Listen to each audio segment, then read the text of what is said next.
তো ব্যাগটা খুলে দেখছে কোনো টাকা পয়সা কিছু ছিল না। ভাবি ভাবি মালদ্বীপ থেকে ফোন দিছে, ভিডিও কল দিছে। হ্যালো ভাই, ভাই আসসালামু আলাইকুম। ভাই আমি মহা বিপদে পড়ে গেছি ভাই। ভাই আমি যে লাশটা নিয়ে আসছি, এই গ্রামের কেউ তো বিশ্বাস করতেছে না যে লাশের সাথে কোনো টাকা আসে নাই। ওর বাপ মা সবাই ভাবতেছে লাশের সাথে অনেক টাকা আসছে। ভাই আপনি একটু বুঝিয়ে বলেন না ওদেরকে, ওরা তো আমার কথা বিশ্বাস করতেছে না, আমার আটকায় রাখছে একটা ঘরের মধ্যে।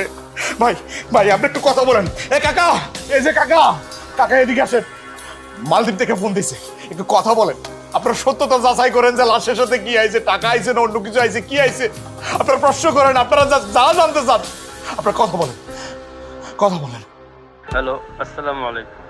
আপনারা যে ভাবছেন এটা পুরোটা বানোয়াট, বিদেশ থেকে লাশ আসলে টাকা দেয়, এটা কে বলেছে আপনাদের? আপনাদের ছেলে লাশ ওইখানে পচে যেত। ও যা করছে নিজের ভয়ও করে না। ওরে আপনারা ছেড়ে দেন, লাশটারে দাফন করেন। কি হইল? এবার বিশ্বাস হয়েছে তো লাশের সাথে কোনো টাকা আসে না। প্রবাসী লাশের সাথে কোনো টাকা আসে না। আপনারা প্রবাসীদের কষ্ট কেন বুঝেন না? প্রবাসী মানে কি টাকা? প্রবাসী লাশের সাথে টাকা, বাইচা থাকলে টাকা, টাকা ছাড়া কি আপনারা কিছু বুঝেন না? আপনারা জানেন কত কষ্ট করে এই লাশ আমি নিয়ে আসছি। আমি টাকা ভিক্ষা করে নিয়ে আসছি, মানুষের কাছে হাত পাচ্ছি। দেখেন